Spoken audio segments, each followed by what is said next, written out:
Olá pessoal, agora a gente vai falar um pouco sobre mecanismos de consenso. E antes de explicar sobre quais são eles, eu vou explicar um pouquinho o que é isso. A blockchain, ela, como é uma rede descentralizada, ela precisa que toda a rede concorde que uma transação aconteceu. O que significa isso? Digamos que você vai mandar R$ 1 para seu amigo. Quando você vai fazer essa transação, a rede vai verificar primeiro se você tem R$ 1. Segundo, quantos reais tem seu amigo. Terceiro, quando você enviar seu R$ 1 para o seu amigo, quanto que ficou na sua carteira e, por fim, quanto que ficou na carteira do seu amigo. Esse processo que faz, a gente chama de consenso. Por quê? Porque é uma rede distribuída, lembrem-se disso. Todas as estruturas, todos os nós que estão nessa rede têm que entrar num consenso de que isso foi real, para evitar uma questão muito importante, o gasto duplo. O que significa isso? Digamos que você tem aí na sua carteira R$ 1 e você quer transferir R$ 1 para o seu amigo. Quando você manda, se não fosse a blockchain, você simplesmente ia ter colocado um número R$ 1 na carteira do seu amigo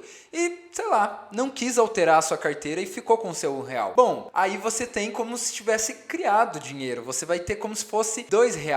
A gente chama de gasto duplo porque é como se pudesse gastar duas vezes a mesma moeda. Isso não pode acontecer na blockchain. Ela precisa ter o registro histórico e muito confiável de todas as informações. Então, como que ela faz isso? Ela faz uma série de cálculos matemáticos dentro da sua rede para verificar se todos os nós, todas as cópias desse registro têm a mesma informação. Que você tem R$ 1, que você diminuiu esse R$ 1, que seu amigo tinha 0 e que ganhou esse R$ 1. Então, os mecanismos de consenso servem para isso. E assim, eles são diversos mecanismos de consenso. Não surgiram só para a blockchain. Na verdade, existem mecanismos de consenso desde a guerra antigamente, mecanismos no formato bizantino, que era para tomada de decisão de soldados na guerra. Enfim, o ponto é que no blockchain hoje a gente tem dois principais, que é o Proof of Work e o Proof of Stake. São os dois principais mecanismos de consenso e a gente vai detalhar um pouquinho mais de cada um deles. Então vamos explicar primeiro o Proof of Work. O que significa isso? Bom, Proof of Work é uma forma de consenso onde as redes que trabalham nesse formato de validação, eles precisam que todos os seus nós, todos os computadores que estão dentro dessa rede, resolvam cálculos matemáticos para serem escolhidos como validadores da rede. É mais ou menos assim. Digamos que a gente está num jogo onde todo mundo que está dentro desse jogo precisa anotar a pontuação do avançar desse jogo, dos times que estão jogando. Digamos que tenham 10 pessoas jogando e todos eles têm que anotar a pontuação do jogo. Todas as vezes que acontecer um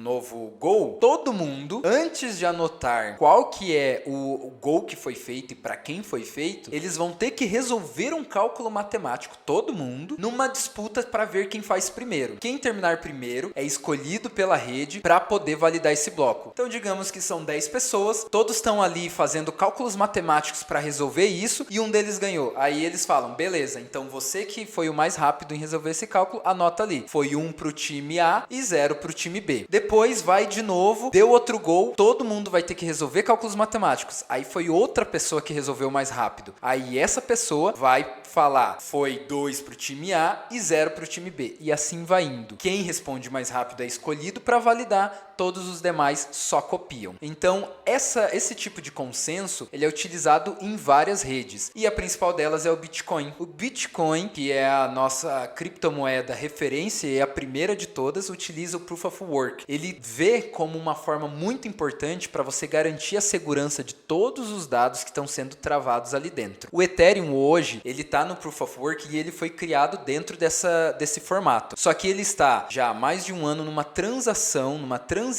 e transformação da sua estrutura para um outro método de consenso que busca trazer mais agilidade e menos taxas para sua estrutura. Vamos comentar mais para frente. Agora, um ponto super importante sobre o Proof of Work é que ele tem uma fraqueza. E qual que é a fraqueza dele? A escalabilidade. Parem para pensar um pouco. No jogo que a gente deu um exemplo, nós temos 2 times e 10 pessoas anotando a pontuação. Agora vocês imaginam que todas as vezes que acontece um gol, as 10 pessoas têm que ficar fazendo um cálculo matemático para poder ser escolhido um e conseguir anotar aquele valor e voltar com o jogo. Na prática da blockchain funciona assim, você tem que ter um computador que tenha um desempenho muito forte para resolver um cálculo matemático muito rápido, muito mais rápido do que todos os outros computadores. Vocês já devem ter ouvido por aí falando que criptomoeda tem um gasto energético muito alto, mais do que alguns países pelo mundo. É por causa disso. Você precisa de centenas de computadores trabalhando 24 horas por dia, resolvendo cálculos matemáticos super complexos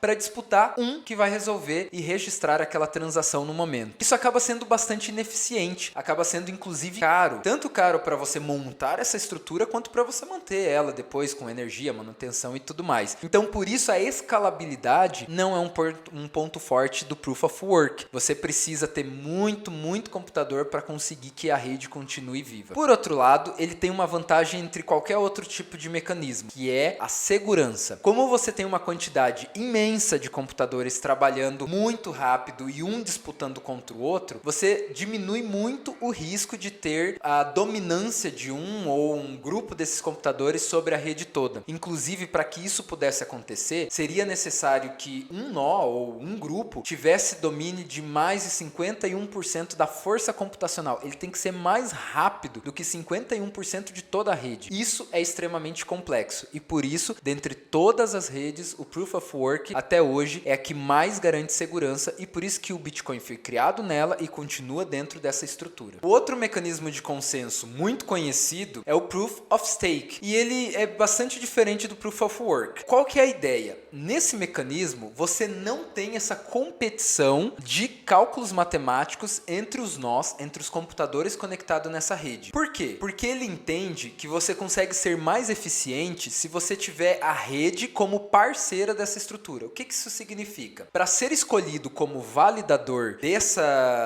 dos dados que são circulados dentro dessa rede, você precisa ter uma quantidade de criptomoedas dessa rede que foi criada. Vou explicar para vocês. Uma das criptomoedas que é criada no Proof of Stake é o BSC. No Binance Smart Chain, que é uma rede criada pela Binance, para você poder ser escolhido como um validador dentro dessa estrutura, você precisa ter BNBs, que são as criptomoedas da Binance para a governança. O que isso significa? Se você tem BNBs, você pode ser escolhido para ser uma das pessoas que anota a pontuação dentro desse jogo. E como que é escolhido? Junto com um algoritmo. É um algoritmo que vai olhar de forma quase aleatória, ele vai ver a quantidade de moedas que cada nó, cada computador que está nessa rede possui, e aí ele vai escolhendo quem são as pessoas, os computadores que vão fazer essas transações. Quanto mais moedas você tiver guardada, mais você tem chance de ser escolhido. Mas atenção, se você, no momento que for solicitado atuar junto com a rede, não estiver presente, e aí significa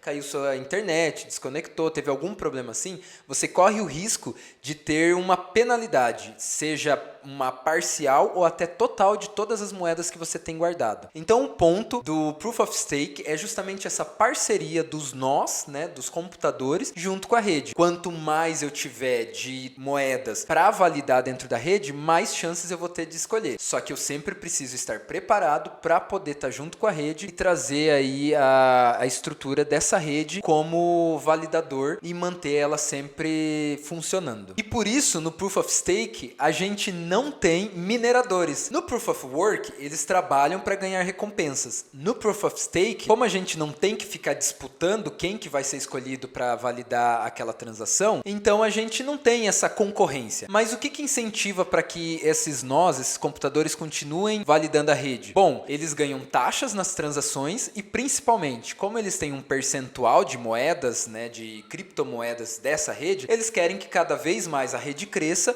e por isso eles deixam as suas moedas ali e continuam fazendo o trabalho de validação da rede. Vamos falar sobre a principal vantagem sobre o Proof of Stake, a velocidade em suas transações. Como ele não precisa ficar naquela disputa como o Proof of Work de ver quem vai ser escolhido, na verdade é um algoritmo que escolhe de acordo com a quantidade de criptomoedas que você tem guardado, então ele basicamente só tem que rodar o algoritmo e direcionar para quem vai fazer. Isso diminui todo aquele trabalho de ter uma força computacional gigantesca trabalhando nessa validação dos dados. dados. Você continua tendo que ter computadores resolvendo cálculos matemáticos, mas não é uma competição entre eles. Então acaba sendo muito mais rápido. Por isso, inclusive, que muitas das redes que vieram depois do Bitcoin e do Ethereum vieram já de cara dentro do Proof of Stake. Eles viram que a rede do Bitcoin, e principalmente Ethereum, que começou a ser muito utilizada para gerar novos protocolos, estava ficando caro. As taxas ficavam caras. Eram muitas pessoas usando o tempo todo, os computadores precisavam de uma demanda muito grande e por isso eles resolveram criar dentro do Proof of Stake para conseguir ser mais ágil. Porém, a gente sabe que o trilema das criptomoedas nos deixa um ponto mais fraco.